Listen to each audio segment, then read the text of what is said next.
I needed the money yesterday, my son demanded, handing me his wife's $300,000 debt as if it were a simple bill. Don't disappoint me, Mom, Richard added, his voice cold. I just smiled, pouring more coffee while he scrolled through messages on his phone. 6 hours later, my account was at zero. When they came back that evening for the money, they found the house empty with only a single envelope on the table. When they opened it, they went pale. But before we continue, make sure to subscribe to the channel and leave a comment. Where are you watching this video from? We love to know how far our stories are reaching. The doorbell rang at 7:30 on a random Tuesday morning. 3 insistent rings, as if the world were ending. I already knew who it was even before I opened the door. My son, Richard, only ever showed up unannounced when he needed something. I left my half-full cup of tea on the kitchen counter and walked slowly down the hall. Through the living room windows, I could see his car, a luxury SUV parked haphazardly in the driveway. Richard had inherited his father's business acumen, but not an ounce of his patience or consideration. When I opened the door, he was already on his phone, a brown paper envelope in his other hand. His face, always so much like his father's, was tense. "Mom," he said, walking past me without a hug, just a quick peck in the air. "We need to talk." Richard went straight to the kitchen as if the house were still his, despite having moved out more than 15 years ago. He sat in my chair, put the envelope on the table, and started checking his phone while I followed him in. "A coffee would be great," he mumbled, without looking up from the screen. I made the coffee mechanically. 10 years a widow, and I still served the men in my life as if it were my only function. As I placed the mug in front of him, I noticed how tense his hands looked, his knuckles white as he typed. "Is Fernanda okay? And the kids?" I asked, referring to my daughter-in-law and the grandchildren I almost never saw. "They're fine," Richard responded vaguely. He finally put his phone away and took a sip of coffee. "I'll get right to the point, Mum. I have a problem." I sat on the other side of the table. On the wall clock, the minutes ticked by slowly. "Fernanda got herself into a complicated situation," he continued, pushing the envelope towards me. "She made some investments that didn't work out." I opened the envelope carefully. Inside were bank statements, collection notices, and a loan agreement with a number highlighted in red, $300,000. My heart raced. It was almost all of my retirement money, plus what was left from the sale of the apartment in downtown Philadelphia after Edward passed away. "Richard," I began, my throat feeling dry. "This is practically everything I have." He took another sip of coffee, his cold eyes finally looking at me. "Mom, it's not like you need this money. You live alone in this house that's already paid for. Your expenses are minimal. And for God's sake, you're 68 years old. What are you saving it for?" His words hit me like a slap. The house was the only valuable asset I had left, and even it was in his name. It was a decision Edward made years ago to avoid any inheritance issues. "It's not that simple," I argued. "I have my medications, my doctor's appointments." Richard gently tapped the table, interrupting me. "Fernanda just made some bad investments, okay? She trusted the wrong person. If we don't pay this off by tomorrow," he took a deep breath, "things are going to get ugly." "They're not bankers, Mum. They're dangerous people." "What kind of dangerous people?" I asked. My voice was barely a whisper. "You don't need to know the details," he said impatiently. "Just trust me. It's a loan, right? I'll pay you back as soon as I reorganize the company's finances." I looked at the envelope, at my son's face, at the door leading to the backyard where he used to play. Now, it was as if a stranger was sitting in my kitchen. "You've asked me for loans before, Richard. I've never seen that money again." His face hardened. This is serious, Mom. This isn't the time for drama. He stood up, pacing the kitchen like a caged animal.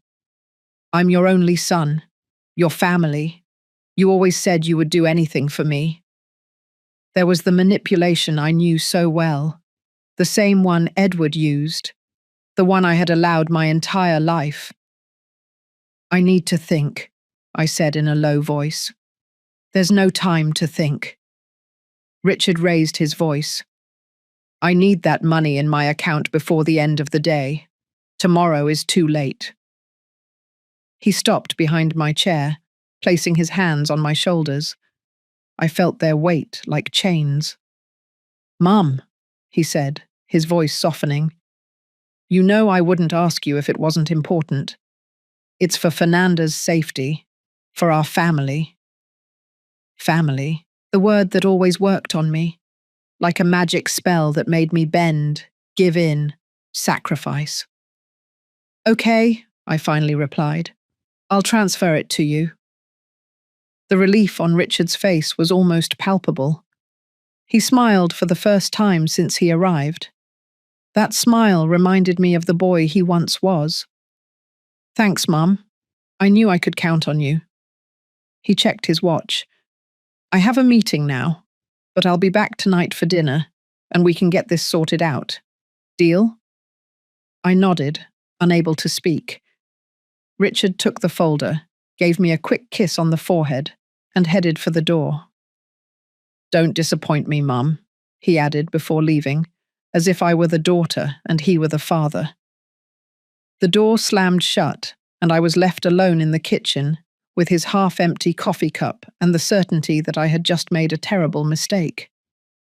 Through the window, I watched his car speed away, kicking up gravel from the yard I had so lovingly cared for. It was then that an idea began to form in my mind, an idea the old Eleanor would never have considered. I picked up the phone and dialed a number I hadn't used in a long time. Marissa? It's Eleanor. I need your help. My friend arrived in less than half an hour. Marissa and I had met in college almost 50 years ago. She went on to become a lawyer while I dropped out to marry Edward. She never approved of my choices, but she always stayed close, patiently waiting for me to open my eyes. 300,000? Marissa nearly choked on the tea I had served her. Eleanor, that's insane. It's everything you have. I shook my head, feeling the weight of reality. It's not the first time, Marissa. Last year it was 100,000 for a business expansion. Before that, 50,000 to resolve a problem with suppliers. I've never seen that money again. Marissa set her mug down on the table with a clatter. And why do you keep giving it to him? Eleanor, you've always been so smart. How can you not see what's happening? The question hit me like a punch. Why did I keep doing it? Was it for love? For fear? Out of habit? He's my son, I replied, the same automatic answer as always. And you're his mother, not his bank, Marissa countered. Edward manipulated you for 30 years, and now Richard is following in his footsteps. When is this going to stop? I looked out the window at the garden I had cultivated on my own after Edward's death. The roses were finally blooming, after years of trying to grow in soil that wasn't right for them. Like me, they had persisted against all odds. Today, I replied, surprising even myself. It stops today. Marissa stared at me, confused. What do you mean? I took a deep breath, feeling something inside me break and then mend itself. I want you to help me transfer all my money to an account Richard doesn't know about, and I want you to help me get out of this house before he gets back. Marissa's eyes widened, then a slow smile spread across her face. Eleanor Miller, I've waited almost 50 years to hear you say something like that. She pulled her phone out of her purse. I have a summer apartment in Miami that's empty. The keys are at my office. How long do we have before he gets back? He said he was coming back for dinner, So, about 10 hours. Marissa checked her watch. That's enough time. We'll go to the bank first. Then we'll stop by the lawyer's office so you can give me power of attorney in case you need legal representation. After that, we'll pack your bags and we're out of here. I stood up, feeling a mix of fear and exhilaration. In all my life, I had never made such a radical decision. He's going to be furious, I murmured, more to myself than to Marissa. She took my hands. Elena, are you afraid of him? I thought of my son's face when he didn't get what he wanted, how his voice changed, how his eyes hardened. Yes, I admitted, the same way I was afraid of his father. Then it's time to stop being afraid. Marissa squeezed my hands. Let's go get your things. I went to my room and took out the suitcase I had used only twice in the last 10 years. I opened the closet and started picking out clothes, but soon realized I didn't want to take much from that life. Just the essentials, a few outfits, my medications, important documents, and the few pieces of jewelry that had sentimental value. At the bottom of the dresser drawer, I found the small wooden box where I kept the only money Edward never knew I had. It was a small amount, a few $1,000s I had saved by selling baked goods and embroidered pieces over the years. My secret, my small rebellion. I took the picture frame with my mother's photo and hesitated over the one of my son Richard as a little boy. After a moment, I decided to leave it behind. When I went back to the living room, Marissa was on the phone, organizing everything. The flight to Miami is confirmed for 3 in the afternoon. We still have time to go to the bank and the lawyer's office. At the bank, the manager seemed surprised by my request to transfer all the money to a new account. Mrs. Miller, are you sure? It's a considerable amount. Absolutely, I replied, signing the documents. And I need this transaction not to show up on any statements sent to my residential address. As we waited for the transfer to process, Marissa looked at me curiously. What are you going to leave for Richard? Some kind of explanation? I thought for a moment. A note, I decided, and a lesson he should have learned a long time ago. When we got back to the house, I carefully wrote a note on a piece of paper and left it on the kitchen table. It said, I'm the one who's disappointed. Revenge is a dish best served cold. As I walked out the door with my suitcase, I looked back at the house that had been my prison for so many years. In the garden, the roses swayed in the breeze, free and strong, just as I would be from that day on. In the taxi on the way to the airport, Marissa took my hand. Are you okay? I looked out the window, watching the city rush by, taking decades of submission with it. No, I answered honestly, but I will be. Marissa's apartment in Miami was small but cozy, with a view of the ocean. That first night, sitting on the balcony listening to the waves, I turned on my phone, only to turn it off again when I saw there were 17 missed calls from Richard. I wasn't ready to face him. He'll find you eventually, Marissa said as she poured me a glass of wine. We need a long-term plan. I nodded, feeling strangely calm. I never thought I would have the courage to do this. I always knew you had it, Marissa smiled. You just needed a little push. In the following days, my phone kept ringing. Richard, his wife Fernanda, even my sister Jane, who had probably been recruited to try to locate me. In one of the voicemails, Richard alternated between desperate pleas and veiled threats. Mom, please call me. I'm worried about you. And then, you can't just disappear like this. The house is in my name. Remember? Think carefully about what you're doing. A week after my escape, I started rebuilding my life. I opened an account at a new bank. I rented a small apartment near the beach and started looking for something to occupy my time. At 68 years old, I had never really worked. but I discovered that my baked goods and embroidered pieces had a market at local craft fairs. Marissa remained in Boston, but she became my eyes and ears. It was she who told me about Richard's furious visit to her office. He was out of his mind, she recounted over the phone. He was demanding to know where you were, threatening to sue, saying you weren't mentally capable of making financial decisions. And what did you tell him? I asked. I told him you were perfectly sane, and that if he continued with the threats, I would file a restraining order. Marissa laughed. He turned beet red. I don't think anyone had ever stood up to him before.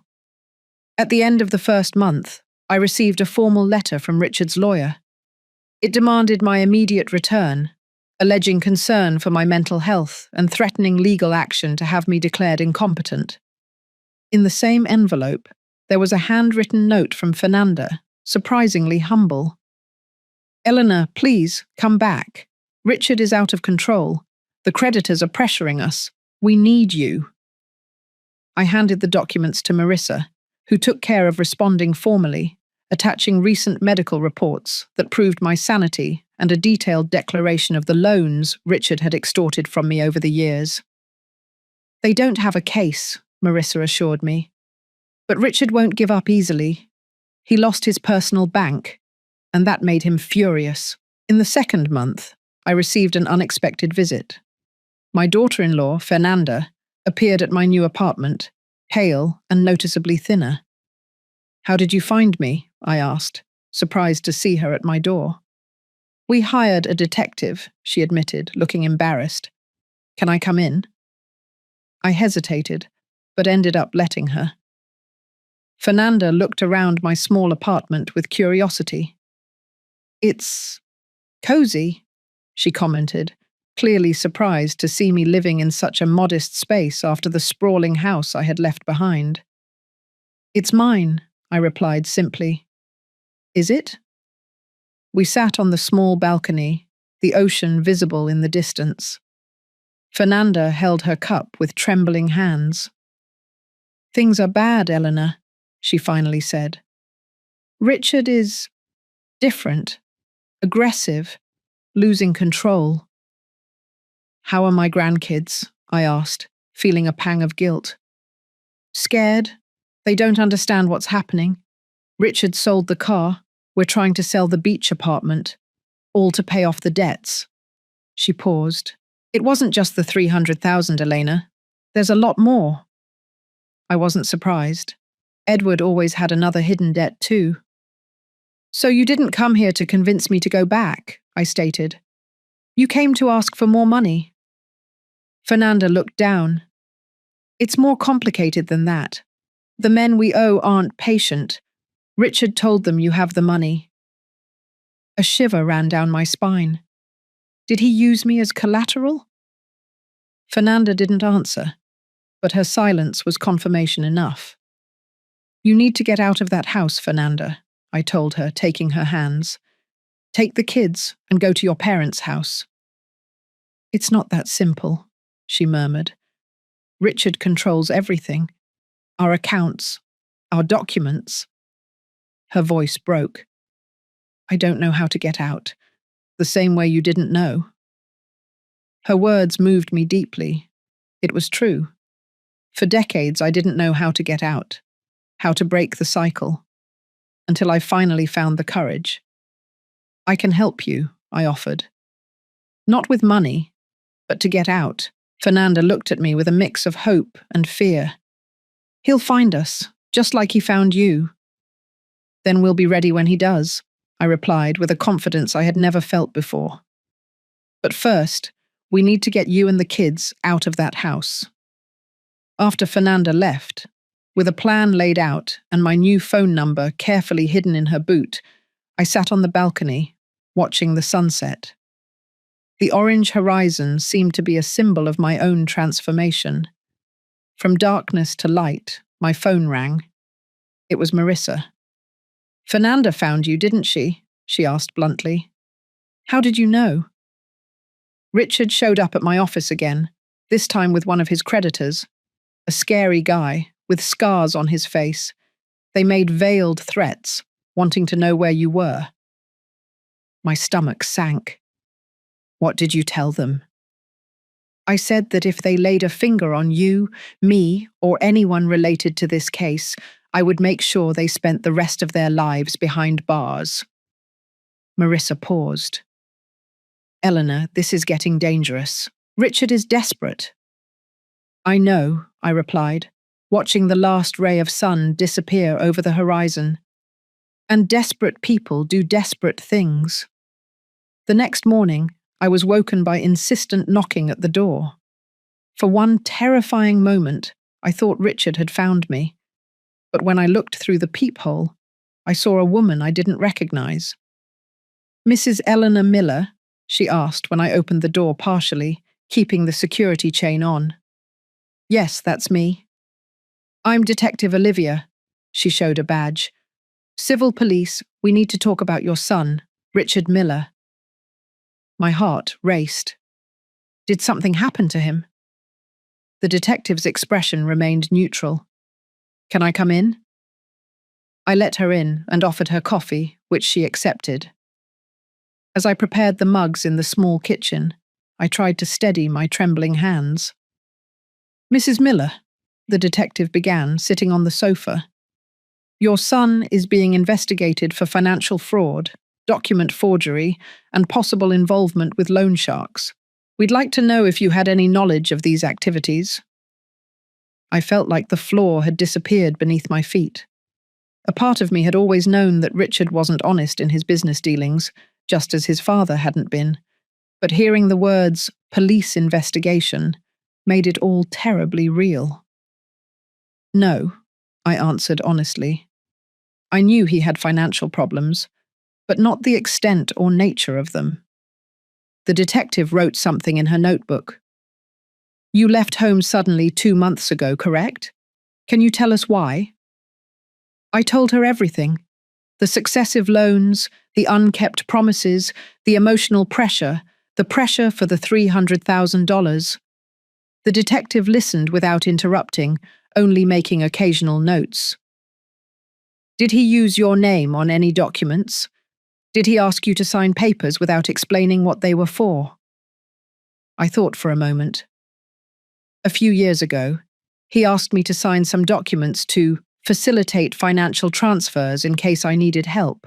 He said it was for my protection in old age. The detective nodded. We found several suspicious transactions in accounts opened in your name, Mrs. Miller, accounts you probably didn't know existed. I closed my eyes, feeling a wave of nausea.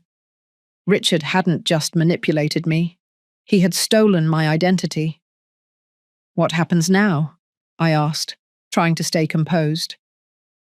We will continue the investigation.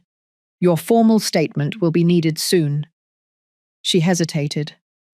I must warn you that your son will likely be indicted in the coming weeks, and considering the people he got involved with, it would be wise to reinforce your security. After the detective left, I called Marissa, who promised to fly to Miami on the next flight. I always knew Richard was involved in shady things, she said, but I never imagined it would get to this point. That afternoon, I received a message from Fernanda. He found out about our plan. I'm locked in the room with the kids. He's breaking everything. My blood ran cold. I immediately called Detective Olivia, who promised to send a patrol car to Richard's address. The next few hours were a blur of calls, messages, and fragmented updates. By nightfall, all I knew was that Fernanda and my grandchildren were safe at a shelter, and that Richard had been taken into custody for questioning after resisting police intervention. Marissa arrived around 9 in the evening, finding me on the balcony, looking out at the dark ocean. She sat beside me in silence for a few minutes. How do you feel? She finally asked. Guilty, I admitted. If I hadn't left, maybe this wouldn't have happened. Marissa shook her head firmly. No, Eleanor. If you hadn't left, you would be sinking along with him, probably being used for more fraudulent schemes. She took my hand. You did the only thing you could have done. You saved yourself. And in doing so, you probably saved Fernanda and your grandchildren too. The next morning, the headline of the local newspaper took my breath away. Businessman arrested for fraud and criminal ties. The photo of Richard being led away in handcuffs by the police seemed to belong to another reality, not my own. My phone rang. It was Detective Olivia. "Mrs. Miller, your son is requesting your presence at the police station. He insists on only speaking to you." I looked at Marissa, who had already read the news and was watching me with concern. "You don't have to go," she said, "after everything he's done." "Yes, I do," I interrupted, surprising myself. "I need to look him in the eye and end this once and for all." The police station was a cold and impersonal place, with fluorescent lights that highlighted every wrinkle on my tired face. Richard was brought into a visiting room, handcuffed and wearing a grey uniform that made him look smaller, older. When he saw me, his eyes, so much like his father's, filled with tears. "Mom," he said, his voice cracking. "You came." I sat across from him, keeping my distance. "You wanted to see me. I'm here." Richard looked like a cornered animal, glancing around as if searching for an escape. "You don't understand the situation I'm in," he began, leaning forward. "These people don't play around. If I don't pay what I owe—" "No," I interrupted, my voice surprisingly firm. "You don't understand the situation you're in. I'm not here to give you money, Richard. That time is over." His face changed, the vulnerability giving way to rage. "You abandoned me when I needed you most, your own family. Is that what you're going to tell your grandkids? That you let their father rot in jail?" I took a deep breath, refusing to be manipulated again. "I'll tell them that their father made bad decisions, just like their grandfather, and that I finally made a good one." Richard slammed his handcuffed hands on the table. "The house is in my name. You have nothing." "I have myself," I replied, standing up. "Something I almost completely lost because of men like you and your father." I walked to the door, then stopped and turned. "Fernanda and the kids are safe. They'll have a chance to start over, away from you." I paused. "And so will I." As I walked out of the police station, I felt as if an enormous weight had been lifted from my shoulders. The Miami sun was shining brightly, almost blinding, after the artificial light of the station. Marissa was waiting for me in the car. "How did it go?" she asked, concerned. I took one last look at the grey building where I had left my son and decades of submission. "Liberating," I replied. And for the first time in a long time, I smiled a genuine smile. 6 months had passed since my escape and Richard's arrest. Winter had come to Miami, bringing strong winds and a rough sea. My small apartment now truly felt like a home, with my plants on the balcony and the colourful embroidered pieces I sold at the local fair adorning the walls.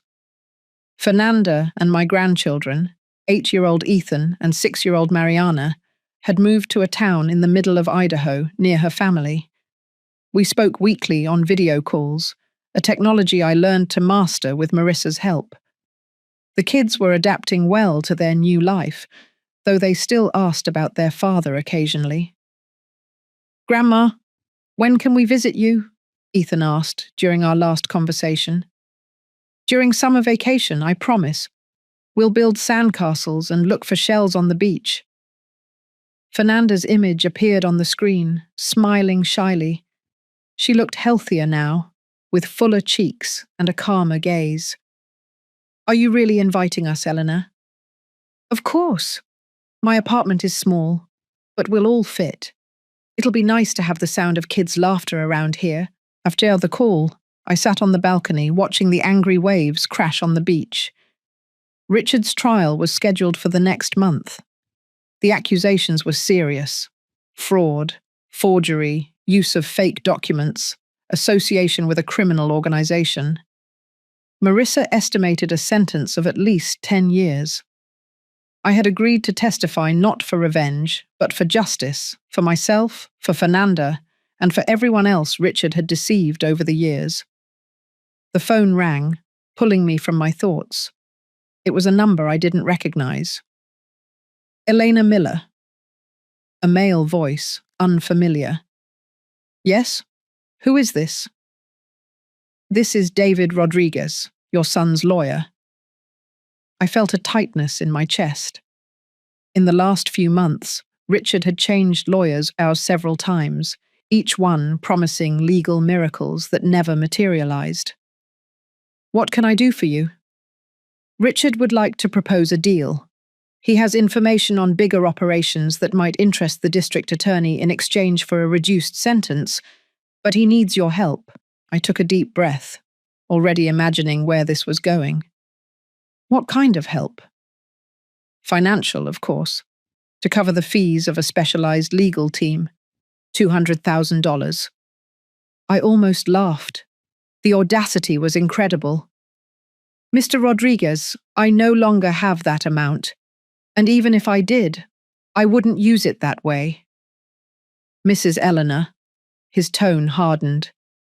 Your son is facing more than 10 years in prison. As a mother, I interrupted. I did what I could for decades. Now Richard needs to face the consequences of his own actions. There was a prolonged silence on the other end of the line. He said you would answer like that. He asked me to tell you that he still has copies of documents you signed, documents that could implicate you in some of his schemes. My stomach knotted, but I kept my voice firm. Tell my son that blackmail is another crime to add to his list, and that I'm willing to face any accusation if it means finally breaking this cycle. I hung up the phone with trembling hands. I immediately called Marissa and told her about the conversation. He's bluffing, she assured me. Any documents you might have signed, we already clarified with the police that it was under manipulation. Besides, the investigation has already established a pattern of his behavior. Still, that night was difficult. I stayed awake, mentally reviewing every paper I had signed over the years at Richard or Edward's request. How many contracts? How many powers of attorney? How many documents I barely read, trusting that my husband or my son had my best interests at heart. The next morning, I was woken by knocking at the door. It was Detective Olivia again, accompanied by another officer. Mrs. Miller, we need you to come with us to the station. There's been a development in your son's case. On the way, the detective explained. Richard had tried to bribe a guard to get a contraband cell phone into his cell. The guard, who was part of an internal operation, had recorded everything. At the station, they showed me the transcript of a call Richard intended to make as soon as he had the phone. It was to one of the men he owed money to, offering my address in Miami as a guarantee that he would pay his debts. My mom has money hidden. If I can't pay, you know where to find her. I read the words, feeling a coldness that seemed to come from inside my bones. My own son was willing to put my life at risk to save his own skin. Mrs. Miller, the detective spoke gently, considering this new evidence, we are offering you temporary police protection, and we strongly suggest you consider relocating once again. I returned home escorted by an officer. Marissa was already there, having been informed by the detective. She hugged me as soon as I walked in. I'm already looking for a new place for you, a gated community with security. I looked around my small apartment, at the plants I had so lovingly cared for, the colourful curtains I had sewn, the view of the ocean that brought me peace every morning. No, I said, surprising myself. I'm not going to run again. I'm not going to let Richard continue to control my life, even from behind bars. Marissa looked at me with a mix of concern and admiration. Eleanor, these men are dangerous. I know, and I'm going to take all the necessary precautions. But this is my home now, the first one I truly chose for myself. I'm not going to give it up. In the following days, we installed a complete security system. Cameras, alarms, reinforced locks. The police increased patrols in the neighborhood, and 2 plainclothes officers took turns in a car parked in front of the building. Fernanda called me in a panic after being informed of the situation. "Eleanor, come here. Stay with us. Please." "I'm safe, honey," I reassured her. "And I have a life here now. My craft fairs, my friends, my senior swimming classes." I laughed slightly. At 68 years old, I finally found out who I am when I'm not taking care of ungrateful men. A week later, when the initial panic had subsided, I received an official envelope. It was a summons to testify at Richard's trial, scheduled for 2 weeks from now. Marissa, who had stayed in Miami with me, reviewed the document. "Are you ready for this? Facing him in court won't be easy." I looked out the window, towards the ocean that had become my confidant. "I'm ready." The courthouse was an imposing building in downtown Boston. I was back in the city for the first time since my escape, feeling a strange disconnect from the streets that had been my home for decades. Marissa was driving, while I watched the urban landscape pass by the window. "Nervous?" she asked when we parked. "Strangely, no," I replied. "I feel like I'm closing a chapter. Finally." In the courtroom, I sat next to Marissa in the front row. The prosecutor, a middle-aged woman with shrewd eyes, came to greet us before the session began. "Mrs. Miller, your testimony will be crucial today. Richard is trying to present himself as a victim of circumstances, manipulated by more powerful associates."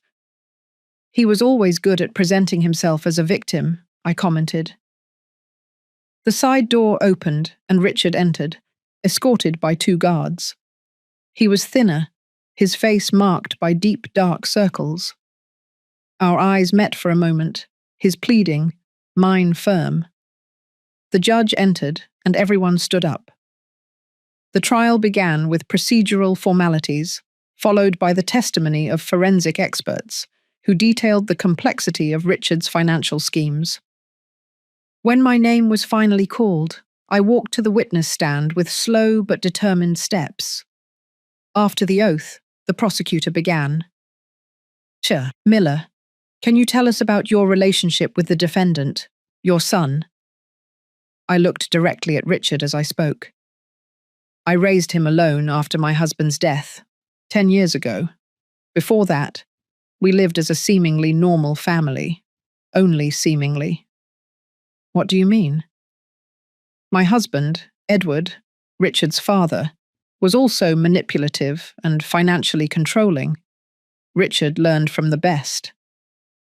The prosecutor nodded. "Can you detail how your son manipulated you financially?" I told them everything. The successive loans, the unkept promises, the emotional pressure, the veiled blackmail. In the last episode, he demanded $300,000, practically all my savings, to supposedly pay off his wife's debt. When I realized I would never see that money again, just like I hadn't seen the previous amounts, I decided to leave. "What made you make that decision after so many years of giving in to his demands?" I thought for a moment. Was it the contempt in his voice?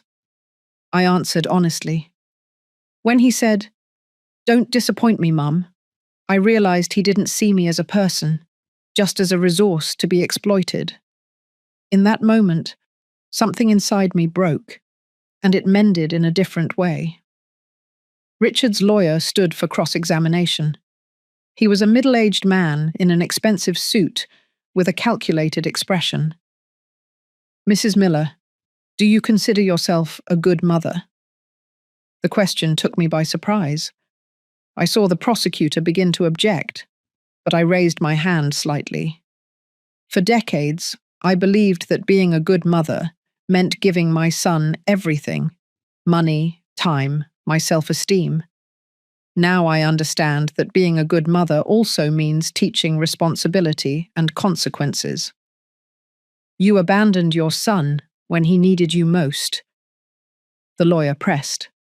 No, sir. I stopped enabling destructive behavior. There's a big difference. And what about the threats your son supposedly made against you?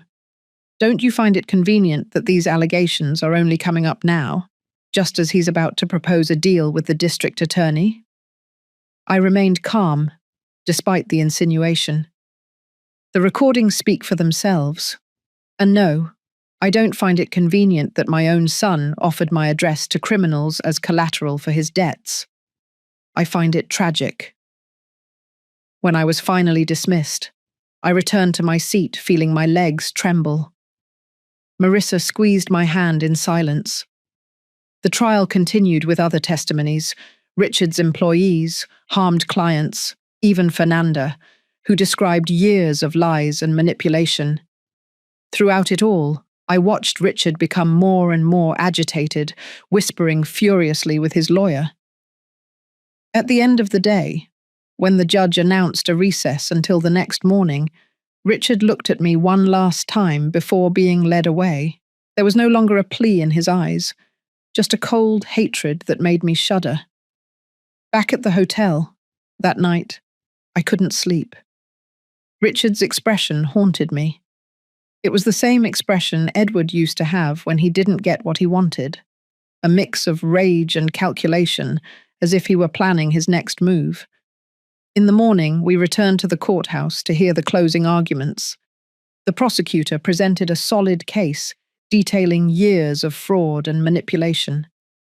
Richard's lawyer tried to paint him as a struggling businessman who made mistakes, but not intentional crimes.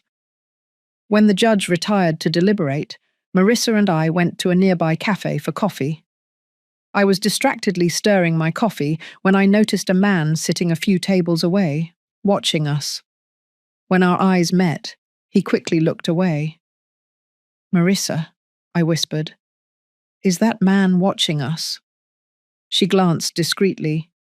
He must be a reporter. The case has gotten some local media attention, but something about the man's posture, the way he avoided eye contact while clearly monitoring us, alarmed me. "Let's go back to the courthouse," I suggested. As we left, I noticed the man also getting up. On the way back, he kept his distance, but continued to follow us. At the courthouse, I mentioned the incident to one of the police officers, who promised to keep an eye out. The session resumed with the judge returning to announce his decision. "In the case of the state versus Richard Edward Miller, this court finds you guilty of all charges." A wave of relief washed over me, immediately followed by a deep sadness. My son, the boy I once cradled in my arms, was now officially a convicted criminal. The judge continued, detailing the sentence. 12 years in prison, with the possibility of parole after 4 years, in addition to fines and restitution to the victims. Richard remained impassive during the sentencing. When the guards approached to lead him away, he turned in my direction. "This isn't over," he said, just loud enough for me to hear. "You're going to regret this." As we left the courthouse, I again noticed the same man watching from a distance. This time, I pointed him out directly to the officer accompanying us. The man noticed and quickly disappeared into the crowd. "We need to go back to Miami today," I told Marissa as we walked to the car. "I don't feel safe here." In the week following the trial, I tried to get back to my routine in Miami.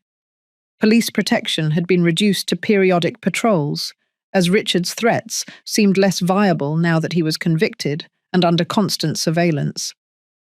One afternoon, as I was returning from the fair where I sold my embroidered pieces, I noticed an unfamiliar car parked near my building. Something about the vehicle put me on high alert. Maybe it was the fact that the windows were too dark, or that it was strategically positioned to have a view of the building's entrance. Instead of going into the building, I walked right past it and called Detective Olivia. "It might be nothing," she admitted, But it doesn't hurt to check. Stay in a public place while we send someone. I went into a nearby cafe and waited, watching through the window. 20 minutes later, a patrol car approached the suspicious vehicle.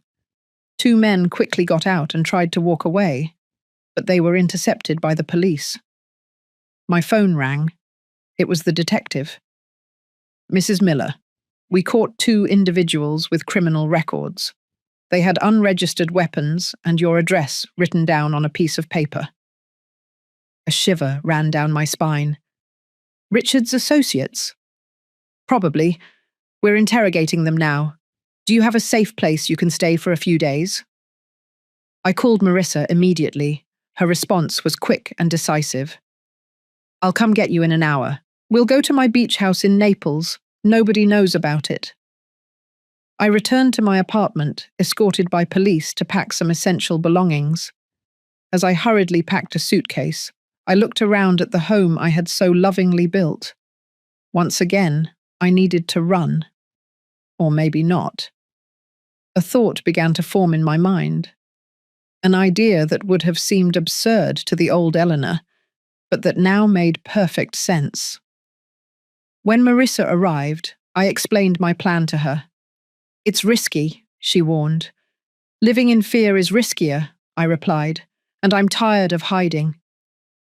The next day, instead of hiding out in Naples, I went back to my apartment, this time with a clear objective. With the help of Detective Olivia and her team, we set a trap. The 2 arrested men had been persuaded to cooperate in exchange for reduced sentences. They revealed that Richard, using another inmate's phone during visiting hours, had hired a 3rd person to give me a scare, a euphemism for something much more sinister. "He doesn't care if you get really hurt," the detective explained. "He just wants you to know that he still has power, even from inside prison." The plan was simple. I would maintain my normal routine, pretending not to know anything, while plainclothes officers monitored my every move. When Richard's guy showed up, he would be arrested in the act. For 3 days, I lived in a state of constant alert. Every noise made me jump. Every stranger on the street seemed like a threat. On the morning of the 4th day, while I was watering the plants on the balcony, I noticed a man leaning against a pole on the other side of the street, watching me directly. Our eyes met briefly before I went inside the apartment and signaled to the plainclothes officer disguised as a housekeeper who was cleaning my living room. "That's him," I whispered. "I'm sure of it." The man continued to watch the building for about half an hour. Then, slowly, he began to cross the street towards the entrance. The doorman, another disguised officer, let him in without question. I sat on the living room sofa, facing the door, and waited. My heart was beating so fast I could hear it in my ears. The police had hidden in the bathroom with the door ajar. The doorbell rang. I took a deep breath and went to answer.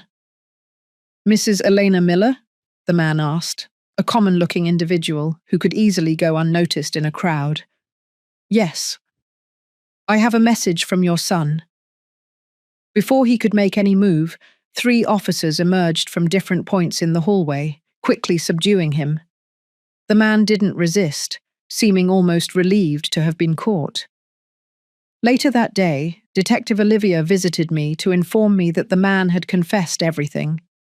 Richard had promised to pay him $5,000 to scare the ungrateful mother who had abandoned him. "And what exactly did scare mean?" I asked. The detective hesitated. "It involved breaking some objects in your apartment, making verbal threats, and," she paused, "and leaving visible marks on you. Nothing fatal, but enough to make you never feel safe again." I sat down, feeling my legs buckle. "Is that enough for new charges against Richard?" "Yes, attempted assault, hiring a 3rd party to commit a crime, threats. That will probably eliminate any possibility of parole for the next few years." A week later, I visited Richard in prison. He seemed surprised to see me, as if he didn't expect me to have the courage to face him again. I came to say goodbye, Richard, I said, when we sat face to face, separated by glass. Goodbye? He frowned. Yes, the person you tried to scare confessed everything. You're going to face new charges, and you'll probably be here a lot longer than you imagined. I paused. But I didn't come here for that. I came to say that I'm moving on with my life. Richard laughed bitterly. What life? You're 68 years old, Mom. You're all alone. I'm free, I corrected him, and I've discovered that it's never too late to start over. You know, I always defined myself as Edward's wife or Richard's mother. Now I'm discovering who Elena is. He looked at me with a mix of contempt and confusion. And who is Eleanor? I smiled genuinely. A woman who finally learned to value herself. A woman who is no longer afraid. Richard slammed his hands on the glass, frustrated. You think this is over, but it's not over. I'm going to get out one day. When that day comes, if it comes, I'll be ready. I stood up. Goodbye, Richard. As I walked out of the prison, I felt a lightness I hadn't experienced in decades. The sky was a particularly brilliant blue that day. The air seemed sweeter. Marissa was waiting for me in the car. How did it go? Liberating, I replied. Truly liberating. A year had passed since my escape. Autumn had come to Miami, painting the trees in shades of red and orange. My small embroidery business had grown. Now I had 3 students, older women like me, who came every week to learn and, most importantly, to talk. Fernanda and the kids had visited me twice. Ethan and Mariana filled my apartment with their laughter and energy, building sandcastles on the beach and collecting shells that now decorated my balcony. Fernanda was working as a teacher in her new town, slowly rebuilding her confidence. Richard had been sentenced to 3 more years due to the attempted intimidation. News about him came occasionally through Detective Olivia, who had become a friend. As far as we knew, he was quiet, perhaps finally accepting his situation. One Saturday afternoon, as I was returning from the craft fair, I found a woman waiting at the entrance to my building. She must have been in her 50s, with greying hair and a face that seemed vaguely familiar. Eleanor Miller? She asked when I approached. Yes? My name is Christine Peterson. She hesitated. I was married to Edward before you. I was speechless. Edward had only vaguely mentioned a previous marriage, saying his ex-wife was unbalanced and obsessed with money, ironies I could now appreciate. Would you like to come in? I finally offered. Sitting in my small living room, with 2 cups of tea between us, Christine explained the reason for her visit. I saw the news about Richard in the paper, about how he financially manipulated you for years. She took a deep breath. Edward did the same thing to me, and when I read about you, I realized I needed to find you, to close a chapter, maybe. How did you find me? It wasn't hard. Your story spread among support groups for women who suffered financial abuse. You've become a kind of symbol of resistance. I couldn't hide my surprise. Me? A symbol? Christine smiled. A woman of almost 70 who left everything behind and started over, facing her own son in court. Yes, Eleanor, you've inspired a lot of us. We talked for hours. Christine told me how Edward had isolated her from her family, controlled every penny, and made her feel incompetent at managing money. How, when she finally got a divorce, he left her with practically nothing, only to then marry me. It was a story that seemed to echo my own life. When he died, she continued, I felt a strange mix of relief and rage. Relief because he could no longer manipulate anyone. Rage because there was never any justice. He never had to face what he did. I understand perfectly, I said. For a long time, I only blamed Richard for his actions. But now I see that Edward planted those seeds. Our son just followed the example he saw at home. The cycle continues, Christine murmured, unless someone breaks it. At the end of the afternoon, I exchanged contact information with Christine and promised to keep in touch. After she left, I stayed on the balcony, watching the sunset and reflecting on our conversation. Edward and Richard, father and son, both now out of my life, one by death, the other by prison, both leaving scars that I was still learning to heal. That night, I wrote in my journal, a habit I had recently picked up. The words flowed easily. Today, at 69 years old, I realized that I spent most of my life trying to be what others wanted me to be. A devoted wife, a selfless mother, a personal bank, always available, always giving in, always afraid of displeasing. Now, finally, I'm learning to just be Eleanor, and discovering that Eleanor is stronger, braver, and more capable than I ever imagined. The money Richard extorted from me over the years, I can't get it back.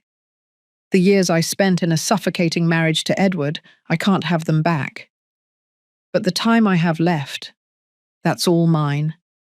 To live as I choose, without fear, without manipulation, without regrets. The next day, I received an email from Christine. She had talked to other women who went through similar situations and suggested forming a support group. I accepted immediately. Our first meeting was at a cafe near the beach. There were 5 of us, all with stories of financial and emotional control by husbands, sons, and brothers. We shared our experiences, our sorrows, our small and large victories. At the end of the meeting, Marissa, who had accompanied me, suggested, "You should formalize this, create a non-profit organization or something.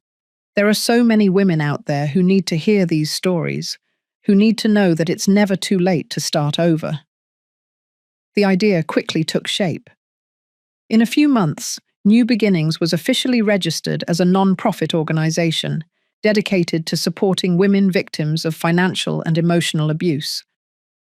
Using my embroidery skills, I created our symbol, a colorful phoenix rising from the ashes. Our first public conference attracted more than 50 women. I was nervous as I walked onto the small makeshift stage, but when I started to speak, my voice grew stronger. My name is Elena Miller. I'm 69 years old. For almost 7 decades, I allowed others to control my life and my money. First my husband, then my son. Until one day when my son demanded $300,000, almost everything I had, something inside me broke and mended itself. I looked at the attentive faces in the audience. It is never too late to say no. It is never too late to start over. And it is never, ever too late to find out who you really are when you're not living for someone else's approval. The applause was deafening. 2 years after my escape, I received an unexpected letter. It was from Richard, written in handwriting that seemed more contained, less impulsive than I remembered. "Mum, it's strange to write that word now. I think I've lost the right to use it. I'm writing not to ask for forgiveness. I know I don't deserve it, but to say that I'm doing therapy here in prison. The therapist made me see patterns I couldn't see before, how I repeated with you exactly what Dad did, how I learned to see people as resources, not as people. I'm not apologizing. I'm just acknowledging the truth. And the truth is that you were right to let me face the consequences of my actions. I know you'll probably throw this letter away, and I don't blame you. I just wanted you to know that, despite everything, I'm proud of who you've become. I saw your picture in the newspaper, speaking to those women. You looked different, stronger. Richard." I read the letter several times, feeling contradictory emotions. Caution, because I knew Richard's capacity for manipulation well. Sadness for what could have been. and surprisingly, a touch of hope. I didn't answer immediately. Instead, I took the letter to my next therapy session, another healthy habit I had acquired in my new life. "What do you want to do?" my therapist asked after I read her the letter. "I don't know. Part of me wants to believe he's really changing. Another part reminds me how many times I was fooled before. What if both parts are right? What if he's really trying to change, but it's still not safe for you to reconnect?" Those words stayed with me in the following days. Finally, I wrote a brief response. "Richard, I received your letter. I can't say that I trust your words. Trust, once broken, is difficult to regain, but I acknowledge your effort to seek help and reflect on your actions. My life now is focused on helping women who went through what I did. I've found purpose and peace in that work. I sincerely hope you find your way too. If it is a true path of change, maybe we can talk again one day. Not as the mother and son we were, but as two people trying to do better. Elena." I sent the letter without any great expectations. I didn't expect a response, and I didn't receive one for months. And that was okay. My life had taken its own course, independent of Richard or the shadows of the past. Spring came to Miami, transforming the city with vibrant colors. Our organization, New Beginnings, had grown, now with a small office downtown and dedicated volunteers. Twice a week, we offered free financial education workshops, something I myself had to learn from scratch at 68 years old. Fernanda had become a frequent collaborator, sharing her own journey of financial and emotional recovery. My Saturday afternoons were reserved for my grandchildren, who now came to visit me regularly. Ethan, almost 10 years old, loved to fish at the pier near my apartment. Mariana, at 8, had developed an interest in my embroidery. "Grandma," she asked me one afternoon as we worked on a piece together, "are you happy now?" The question took me by surprise. I stopped embroidering and looked at my granddaughter. Her curious eyes, her innocent face. "Yes, honey," I answered sincerely, "happier than I've ever been." "Even without Grandpa and Dad?" I chose my words carefully. "Sometimes, Mariana, we need to move away from the people we love to find ourselves. That doesn't mean we stop loving them. It just means we need to love ourselves too." She seemed to consider my words, her small eyebrows furrowed in concentration, like when I need to be alone in my room sometimes, even though I like playing with Ethan. I smiled, admiring her childlike wisdom. "Exactly." In June of that year, I received an unexpected call. It was Detective Olivia. "Mrs. Miller, I'm calling to inform you that your son will be transferred to a halfway house next month." The news caught me off guard. I thought with the additional charges. "He has demonstrated good behavior," she completed rehabilitation programs, and his lawyers were able to get a sentence review. He'll still have severe restrictions, but he'll be able to work during the day. I thanked her for the information and hung up, feeling an uneasiness I hadn't experienced in a long time. Richard would be partially free. What would that mean for me? For Fernanda? For the kids? I called Marissa immediately. "Do you think I need to worry?" I asked after telling her the news. Marissa, always practical, replied, "We'll increase your apartment's security just in case. But honestly, Eleanor, I doubt he'll try anything. He would have too much to lose." A week later, I received another letter from Richard. Unlike the previous one, this was formal, almost distant. "Eleanor, I'm being transferred to a halfway house next month. I wanted you to hear it from me, not from anyone else. I'll be working on a reforestation project during the day and returning to the facility at night and on weekends. I have no intention of looking for you or interfering in your life in any way. I've learned my lessons the hard way. The therapist here says that respecting boundaries is the first step towards healthy relationships. I'm trying to practice that. I also wanted you to know that I've been corresponding with Fernanda about the kids. She agreed to let me write them letters under her supervision. Maybe, one day, I can see them again, when she feels it's safe. Richard. The absence of the word mum at the beginning and end of the letter did not go unnoticed. He was truly trying to establish a new dynamic, respecting that our old relationship was irrevocably broken. I shared the letter with Fernanda on our next video call. She confirmed that she was indeed allowing Richard to write to the kids.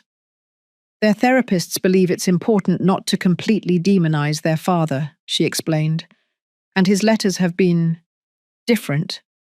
He asks about their interests. He doesn't try to manipulate. He doesn't make empty promises. Do you think he's really changed? I asked. Fernanda shrugged. Maybe, or maybe he's learned to be more subtle. That's why everything is supervised. She paused. Are you going to respond to this letter? I thought for a moment. I think so. To make it clear that I'm aware of the situation and that my boundaries remain intact. My response was brief. Richard, thank you for informing me about your transfer. I wish you well in this new phase. I'm glad to know you're in supervised contact with your children. They deserve a father who can be healthy and positive in their lives. As I said before, I found my way. I sincerely hope you find yours too. Elena. July came with intense heat. On a particularly sweltering Wednesday, I received an unexpected call. Mrs. Elena, this is Sophia, from the Correctional Rehabilitation Center. We have a situation with your son, Richard Miller. My heart raced. Is he okay? Physically, yes, but there was an incident at the worksite today. He had an argument with another inmate, and well, he refused to retaliate when he was provoked. In fact, he walked away and found a supervisor. The problem is that it makes him a target for other inmates, and we're worried about his safety. What does that have to do with me? I asked, confused. Richard requested a transfer to another project, ideally one where he can work alone or with direct supervision. We have an opening in an urban rehabilitation program restoring a public park near your neighborhood. But we need your approval, given the history between you. I was silent for a moment, processing the situation. Richard had chosen not to retaliate, even when provoked, something the Richard I knew would never have done. And now he needed my help. Did he specifically ask to work near me? I asked cautiously. No, Mom. In fact, when we mentioned the location, he hesitated and asked if there were other options. But this is the only project that meets his security needs right now. That surprised me. Richard was really trying to respect my space. How far would his worksite be from my apartment? I asked. Approximately 15 blocks. He wouldn't have permission to leave the project area, which will be monitored. I took a deep breath. Okay, I give my approval. After hanging up, I questioned my decision. Was I being naive again? Or was I finally exercising compassion without compromising my boundaries? I called Marissa and explained the situation. You did the right thing, she assured me. Keeping Richard safe while he tries to rehabilitate doesn't mean lowering your defenses. It just means you're human and you have compassion. The following week, Richard started his new job at the park. On purpose, I changed my route to the market to pass by there, keeping my distance. I saw him from afar, planting young trees under the scorching sun. He was thinner, his posture less arrogant.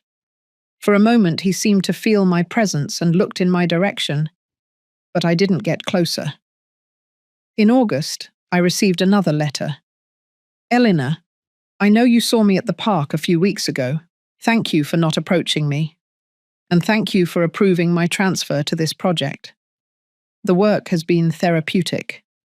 There is something deeply satisfying about transforming an abandoned space into something beautiful and useful for the community. I'm not asking for forgiveness or reconciliation. I just wanted to express gratitude for this small act of kindness that I don't deserve. Richard. The letter was different from the others, more centered, less manipulative. I decided to respond with a symbolic gesture. The next day, I left a small box at the community center that supervised the project. Inside were good quality gardening tools and a book on urban landscaping. No note, no expectations. Weeks passed without a response, and that was okay. I had learned that healthy relationships don't require immediate or calculated reciprocity. In September, our organization New Beginnings held a major event, a weekend workshop on financial independence for women. I would be the main speaker, sharing my journey from total dependence to financial autonomy.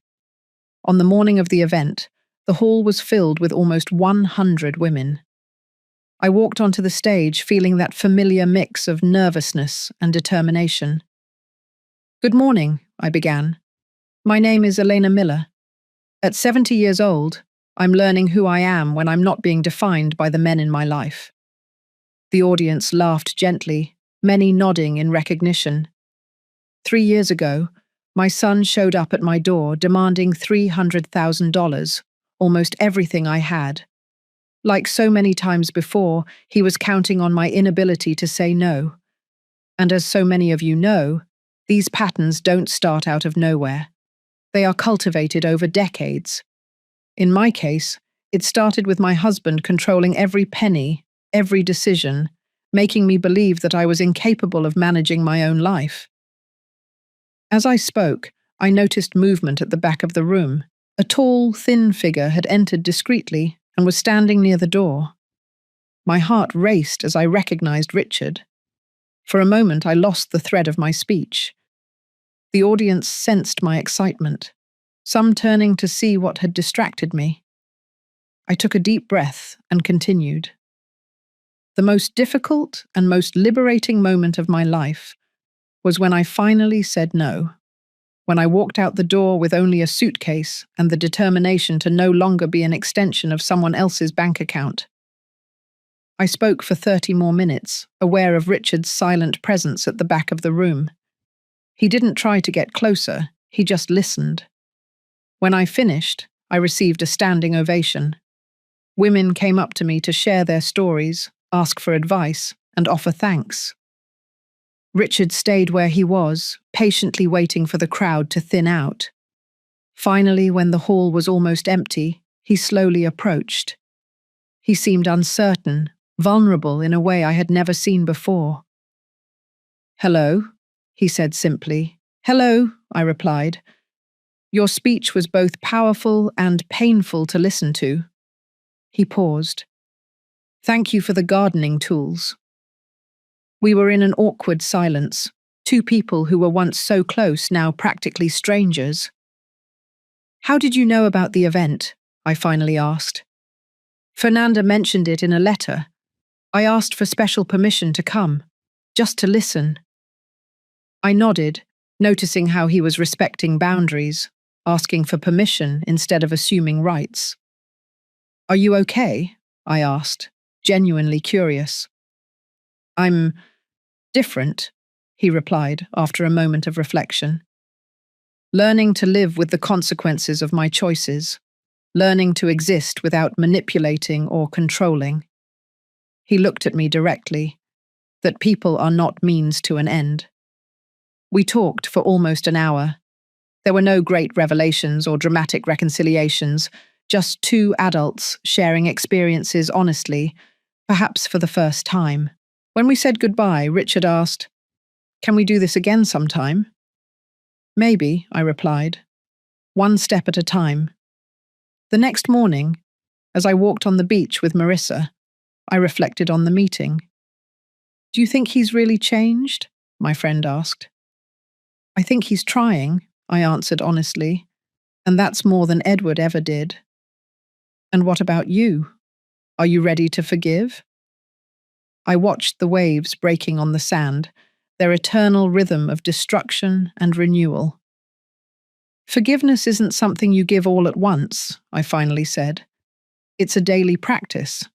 I'm learning to forgive, both him and myself, for allowing it for so long. That afternoon, sitting on the balcony of my small apartment, I wrote in my journal. Today, at 70 years old, I'm learning that life rarely offers perfect endings. There's no guarantee that Richard has truly changed, or that he will continue on this path. There's no certainty that I won't fall back into old patterns in moments of weakness, but maybe life isn't about perfect endings. Maybe it's about starting over, as many times as necessary. About breaking toxic cycles, even when it seems impossible. About believing we can be more than our worst moments or our most painful mistakes. The money Richard demanded that morning 3 years ago was the price of my liberation. A high price, but infinitely less than the cost of remaining trapped in a life that wasn't truly mine. Today, I'm not financially rich. I live modestly. I earn enough selling my embroidered pieces and with my small savings. But I am immensely rich in other ways. In genuine friendships, in purpose, in inner peace. In a courage I didn't know I possessed. And if there's one lesson I'd like to leave for my granddaughters, for all the women I meet through new beginnings, it's this. It's never too late to say no. It's never too late to rediscover who you are when you're not living to please others. It's never too late to start over. At 70 years old, I'm not ending my story. I'm just beginning to write the most authentic chapters. I closed the journal and watched the sunset paint the sky in shades of orange and purple. Tomorrow would be another day of work at the organization, another opportunity to transform my pain into purpose, my experience into guidance for others. The doorbell rang. It was Marissa with a bottle of wine. "To celebrate," she said, walking in. "What are we celebrating?" 3 years since you said no. 3 years of freedom." We smiled and toasted under the sunset sky. "To courage," I proposed. "To Eleanor," Marissa corrected, "finally living her own life." Now, if you liked this story, click to subscribe. And tell me in the comments what part blew you away. Oh, and don't forget to become a member to get access to exclusive videos that I don't post here. I'll see you there.